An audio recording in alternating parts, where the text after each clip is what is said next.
Hello everyone, আসসালামু আলাইকুম। কেমন আছো তোমরা সবাই? আশা করছি তোমরা সবাই খুব ভালো আছো, সুস্থ আছো। আলহামদুলিল্লাহ, আমরাও বেশ ভালো আছি।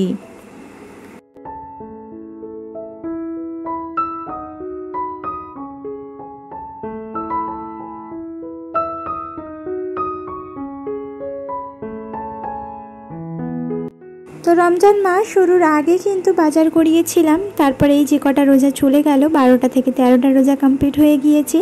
তার মধ্যে কিন্তু আমি আর বাজার করাইনি। তো এখন কিন্তু বাজারটা করিয়ে নিয়েছি, কারণ আমি বেশি দিনের পুরো সারা মাসের বাজার তো করাইনি। সেক্ষেত্রে আমার যতটুকু যা হয়েছে সেই হিসেবে আবারও যেগুলো শেষ হয়ে গিয়েছিল সেগুলো আনিয়ে নিয়েছি।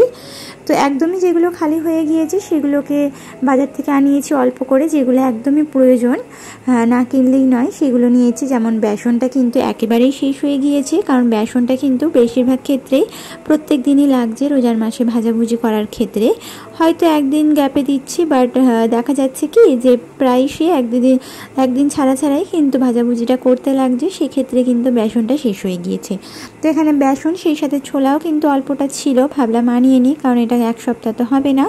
কারণ আগের সপ্তাহের বুধবার পর্যন্ত আমি আর কিন্তু বাজার করতে পারবো না, আমার হাজব্যান্ড বুধবার না হলে ছুটি পাবে না। তো সেই হিসাবটা মাথায় রেখে যেগুলো এক সপ্তাহ হবে না সেই হিসাবে অল্প করে কিছু বাজারটা করিয়েছি।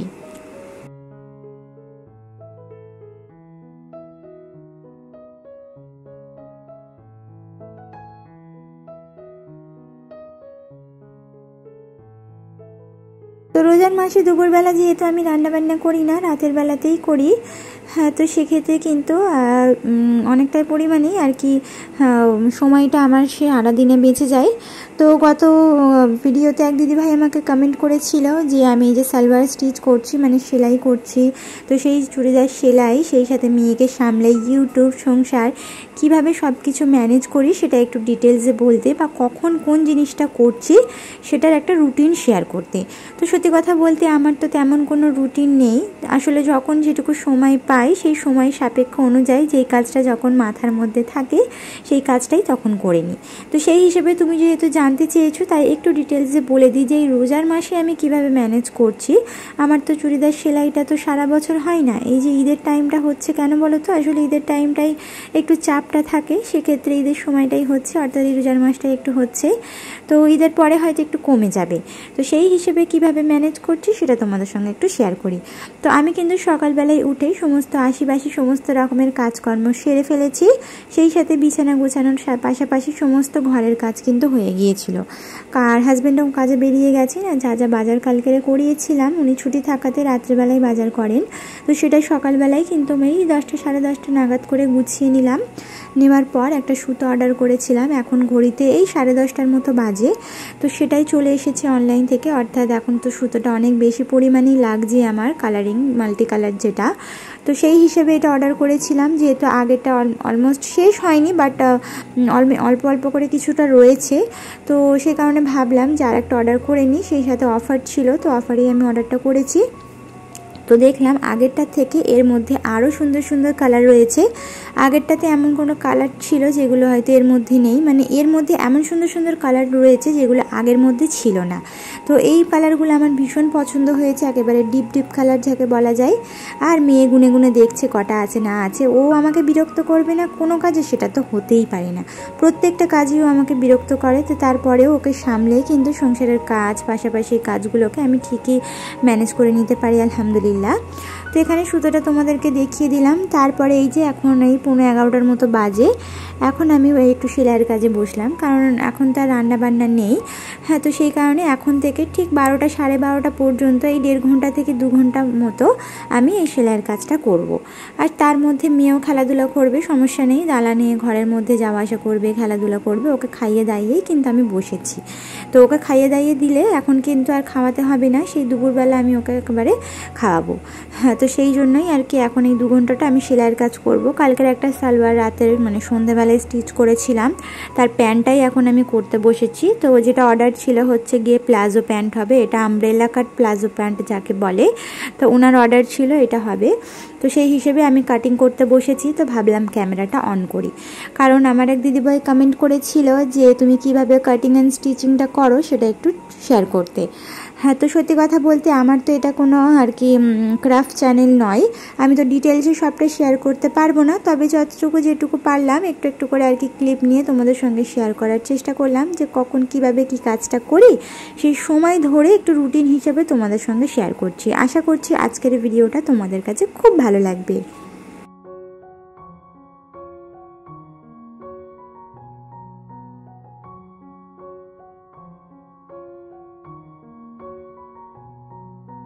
তো সত্যি কথা বলতে একটা মানুষ বা একজন ব্যক্তি যদি চায় সব কিছুই করতে পারে। আমরা যে কোনো জিনিস যেটাই করতে চাই না কেন, আমাদের কিন্তু সেটা করার জন্য সবথেকে বেশি যেটা প্রয়োজন সেটা হচ্ছে মনের জোর। আমরা যদি মনের জোর দিয়ে কোনো কিছু করতে চাই তাহলে কিন্তু কেউই আমাদের বাধা দিতে পারবে না। হ্যাঁ, তো আর তার সাথে তো আল্লাহ পাকের ইচ্ছাটা অবশ্যই থাকতে হবে, আর সেই সাথে কিন্তু নিজেকেও একটু চেষ্টা করতে হবে। ধরো কোনো কিছু যদি আমি করতে চাই তাহলে এটা শুধুমাত্র করতে চাই বললেই হবে না, নিজেকে চেষ্টা করতে হবে, সময় সেই সাথে কিন্তু বুদ্ধি পরিশ্রম সবটুকুই দিয়েই কিন্তু সাধ্যমতো চেষ্টা করে দেখতে হবে যে হ্যাঁ এটা আমার দ্বারা হচ্ছে বা হবে, তবেই কিন্তু সম্ভব। হ্যাঁ, তো আমি যে এই যে সারাদিন সংসারের কাজ, ইউটিউব, সালোয়ার সেলাই এগুলো করছি, এগুলো কিন্তু সবটাই আমার নিজের ইচ্ছায়, আমার কোনো প্রেশার নেই বা আমার হাজব্যান্ডের তরফ থেকেও কোনো প্রেশার নেই যে তোমাকে এগুলো করতেই হবে। আমার এটা ইচ্ছা, আমার এটা শখ। আমি না শুয়ে বসে থাকতে পছন্দ করি না। আমি মনে করি যে সময়টাকে কাজে লাগানো ভালো। এখন যদি সময়টাকে আমি নষ্ট করি, পরবর্তীতে গিয়ে এমনই একটা সময় আসবে, সেই সময়ে কিন্তু দেখা যাবে কি তো আমি যেমন সময়কে নষ্ট করব, ঠিক একটা সময় গিয়ে সময়ও কিন্তু তোমাকে ঠিক তেমনই নষ্ট করে দিবে। তো সেই হিসেবেই কিন্তু যখন যতটুকু সময় পাচ্ছি, আর সেই সাথে যেহেতু আমার এখন আর কি সমবয়সী, সেহেতু মনের জোর সাথে শরীরের একটা এনার্জিও আমাদের মধ্যে আছে, তাই এই সময়গুলোকে ব্যয় না করে এগুলোকে একটু কাজে লাগানো উচিত। সেই হিসেবেই আমার এই কাজগুলো করা। তো বিয়ের আগেও কিন্তু আমি সালোয়ার স্টিচটা ভালোভাবে করতে পারতাম, তবে আমার আব্বু আমাকে করতে দেয়নি, কারণ আমার আব্বু পছন্দ করতেন না যে বাড়ির মেয়ে কাজ করবে, সেই জন্য। নাহলে আমি যদি আর কি জোর করতাম হয়তো কিনে দিত, বাট আমার আব্বু যেহেতু চেয়েছিল যে আমার কোনো মেয়ে, আমরা 5 বোন, কেউই কিন্তু আমরা কাজ করিনি বিয়ের আগে, তো সেই হিসেবে আমাকেও করতে দেয়নি। তবে টিউশনি পড়াতাম, টিউশনি পড়াটা একান্ত একটা আলাদা কাজ, আর ওটা আমার নিজস্ব একটা হাত খরচের ব্যাপার। বাট এরকম ধরনের মেশিনে কাজ করলে 5টা লোকে 5 রকমের কথা বলবে যে মেয়েকে দিয়ে কাজ করাচ্ছে, সেই জন্য আমার আব্বু কিন্তু এটা পছন্দ করতেন না। তাই বিয়ের আগে আমি কোনো রকমের কোনো কাজ করতাম না, জাস্ট টিউশনি পড়াতাম, ওটা আমার হাত খরচের জন্য, দ্যাটস ইট। তো সেলাইয়ের কাজটা হালকা পাতলা শিখেছিলাম, যেটা বিয়ের পর কমপ্লিটলি শিখে নিয়েছি। আর এখন তো আর হাজব্যান্ড আর তেমন কোনো কিছু বলেন না, উনি খালি একটা কথাই বলেন, তোমার যা ভালো লাগে তুমি করো, আমার কোনো আপত্তি নেই, যা করবে ভেবেচিন্তে বুঝে সামলে করবে, ব্যাস। ওনার এই একটাই বক্তব্য, এছাড়া কোনো বক্তব্য নেই। যাক, ইউটিউব চ্যানেলটা খোলার সময় উনি আমাকে এই রায়টাই দিয়েছিলেন যে তোমার যা ভালো লাগে তুমি তাই করো, আমার কোনো সমস্যা নেই। হ্যাঁ, তো ভালো মন্দ বুঝে তুমি করবে, তুমি তো সবই বোঝো কোনটা ভালো কোনটা মন্দ, তো সেই হিসেবে বুঝে তুমি চেষ্টা করবে। তো দেখো সালোয়ারের প্যান্টে স্টিচ করার পর কতটা সুন্দর লাগছে তোমাদেরকে একটু দেখিয়ে দিলাম। আর সালোয়ারটা কামিজটা তো অলরেডি কালকে কমপ্লিট হয়ে গিয়েছিল, আর ওড়নাটা আরও দুদিকে স্টিচ করিয়ে দিয়েছি। তারপরে এই যে মোটামুটি বলতে পারো 12:30 পর্যন্ত আমি কাজটা কমপ্লিট করলাম। 1.5 ঘন্টার মধ্যে আমি কাজটা কমপ্লিট করার পর তারপরে কিন্তু মেয়েকে গোসল করিয়েছি, তারপরে ওকে খাইয়ে দাইয়ে দিয়ে ও ঘুমিয়ে যাওয়ার পর আমি কিন্তু গোসল শেষ করে নামাজ পড়েছি। আর নামাজ পড়ার পর আমিও কিন্তু ওর সঙ্গে একটু ঘুমিয়ে নিয়েছিলাম। কেন বলো তো, ও যদি উঠে পড়ে আর তো আমি রেস্ট করতে পারবো না, তো সেই জন্য আমি কিন্তু 1-1.5 ঘন্টার মতো ওর সঙ্গে আমি রেস্ট করে নিই। তারপরে কিছুটা সময় এডিটিংয়ে দিয়েছিলাম, তারপর 4টে 4:30 সময় এই যে আমি ঘুম থেকে উঠে সবথেকে প্রথমে আসরের নামাজটা কমপ্লিট করেছি, তারপরে ইফতারের আয়োজনে চলে এসেছি। তো ইফতারের আয়োজনে যেহেতু আজকের একটু ছোলার তরকারি করব, তো ভাবলাম ছোলার তরকারিটা একটু তোমাদের সাথে শেয়ার করি। আমার মা না পার্সোনালি এইভাবে ছোলার তরকারিটা রান্না করে থাকে, আমার না ভীষণ মজা লাগতো, তো ভাবলাম আমিও একবার ট্রাই করি। তো আমি কিন্তু প্রথম থেকেই প্রেশার কুকারে রান্নাটা করতাম, বাট এখন মনে হলো যে না, মায়ের মতো একটু সিম্পলভাবে করি, আর টেস্টও কিন্তু বেশ ভালোই হয়, সেই জন্য এইভাবে করছি। তো সব কিছু একসাথে দিয়ে একেবারে কি বলে এটাকে ম্যারিনেট করে অল্প একটুখানি পানি দিয়ে, মানে পরিমাণ মতো যতটুকু পানি দিতে হবে দিয়ে খুব ভালোভাবে এটাকে 2 থেকে 3 মিনিট ফুটিয়ে নিয়ে লো মিডিয়াম ফ্লেমে বসিয়ে রাখতে হবে। ব্যাস, যখন একেবারে পানিটা শুকিয়ে যাবে কষিয়ে নিয়ে নামিয়ে নিলেই হয়ে যাবে। তো এইভাবে কিন্তু আমার মা পার্সোনালি রান্না করে থাকি আর আমাদের ভীষণ মজা লাগতো, সেই জন্য আমিও কিন্তু এইভাবে ট্রাই করলাম আর তোমাদের সঙ্গেও শেয়ার করলাম। তোমরা কে কে এইভাবে রান্নাটা করে থাকো অবশ্যই আমাকে কমেন্ট করে জানাতে পারো।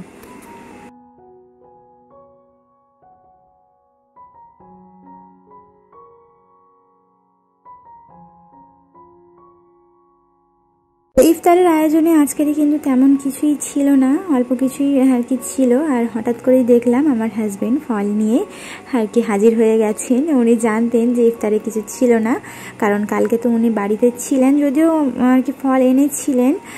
কালকে কিছুটা কেটেছি, অল্প কিছুটা ছিল। আমি জানি আজকের দিনটা হয়তো আমার চলে যাবে, অসুবিধে নেই।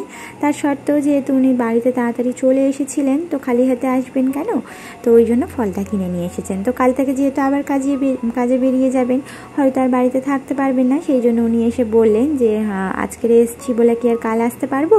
তো সেই জন্য ভাবলাম যে খালি হাতে না গিয়ে কিছু ফল নিয়ে যাই, তাহলে দুদিন হয়ে যাবে ইনশাল্লাহ।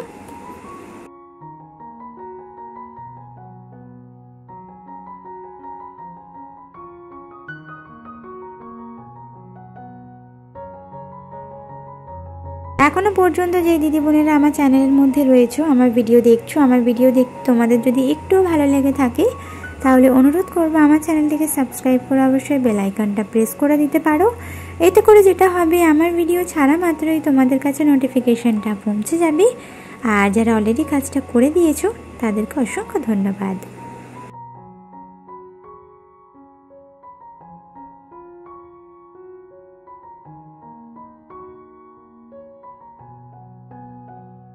তো এখানে কিন্তু ইফতার আমি জোগাড় করতে বসেছি, ওখানে ছোলার তরকারিটা বসিয়ে দিয়ে আসলাম। তারপর এখানে এসে যা যা ফল উনি নিয়ে এসেছেন সেগুলোকে কাটাকুটি করতে বসবো ইফতারের জন্য। তো কাটাকুটি করে একেবারে ফ্রিজের মধ্যে ঢুকিয়ে দেব। আর ইফতার করার 5 থেকে 10 মিনিট আগে বার করে কিন্তু দোয়া করতে বসবো, হ্যাঁ ইফতারে বসবো। তো সেই জন্য আমি কিন্তু আসরের নামাজ শেষ করার পরে এই সমস্ত কাজগুলো কমপ্লিট করে ফেলি, একেবারে যে সময় ধরে করতে হবে। মাঝে মধ্যে কিন্তু দুপুরের সময় মেয়ে ঘুমিয়ে যাওয়ার পরও করে ফেলি, তাহলে কি হয় ইফতারের সময়টা তাড়াহুড়োটা করতে হয় না, সেই জন্য। আর ও জেগে থাকলে ফল খাওয়ার জন্য খুব জেদ করে, সেই জন্য ওকে তো আমি দিই না ঠান্ডা, সেই জন্য আর কি। আর ওকে এই দুপুর 11টা সাড়ে 11টা নাগাদ যখন কিছু খাওয়াই, তখন ওকে কিছুটা ফল আমি কেটে দিই, তখন কিন্তু সমস্যা হয় না, যেহেতু দিনের বেলায় অসুবিধা নেই। তো এখন তোমাদেরকে বলি সন্ধ্যে থেকে আমি কি করি। তো সন্ধ্যে থেকে এই যে ইফতার করার পর ইফতার করব, তারপর নামাজ শেষ করব, তারপর আবারও কিছু খাওয়া দাওয়া করার পর এখানে গুছিয়ে সাপটে পরিষ্কার করে, হ্যাঁ তারপরে আর কি ধোয়াধুয়ি করতে, যা যে ইফতারে আর কি এঁটোখাটো বেরোবে সেগুলোকে ধোয়াধুয়ি করব। তারপরে কিন্তু একটুখানি রেস্ট করব। রেস্ট যে একেবারেই শুয়ে পড়বো ঘুমাবো এমনটা নয়, এই আধ ঘন্টা মতো রেস্টের পাশাপাশি এডিটিংটা আমি কমপ্লিট করে নিই। তো এডিটিংটা কমপ্লিট করে নেওয়ার পর তারপরে চলে যাব রান্না করতে। হ্যাঁ, তো রান্নাটাও আমাকে তাড়াতাড়ি করে ফেলতে হয়, কারণ মেয়েকে তো 9টা সাড়ে 8টা 9টার মধ্যে খাইয়ে দিতে হয়, সেই জন্য। তো রান্না বান্নাটা সাড়ে 8টা থেকে 9টার মধ্যে আমি একেবারে কমপ্লিট করে মেয়েকে খাইয়ে দাইয়ে দিয়ে তারপর নামাজ পড়তে বসি। তো নামাজ শেষ করার পর তারপরে আমি কিন্তু ভিডিওর ভয়েসটা দিয়ে একেবারে ভিডিওটা কমপ্লিট করে ফেলি। তারপর যদি কিছুটা সময় হাতে পাই, ওই সময়টা আমি একটু চুড়িদার সেলাই বসি, না পেলে না বসি, বেশিরভাগটা দিনের বেলাতেই করে থাকি। তো এইভাবেই কিন্তু আমার সারাটা দিন কাটছে এই রোজার মাসে। তো রোজার পর ঈদের পর কেমনভাবে কাটবে এটা আমি ঠিক বলতে পারছি না, তবে এই মুহূর্তে যেরকম কাটছে সেটাই আমি তোমাদের সাথে শেয়ার করলাম। আশা করছি আজকের আমার এই সারাদিনের রুটিনটা আমি যেটা বললাম তোমাদের কাছে খুব ভালো লেগেছে। যদি ভালো লেগে থাকে অবশ্যই একটা লাইক করতে ভুলবে না, কারণ তোমাদের একটা লাইকের মাধ্যমেই এই ভিডিওটা আমার অনেক দিদি বোনেদের কাছেই পৌঁছে যাবে।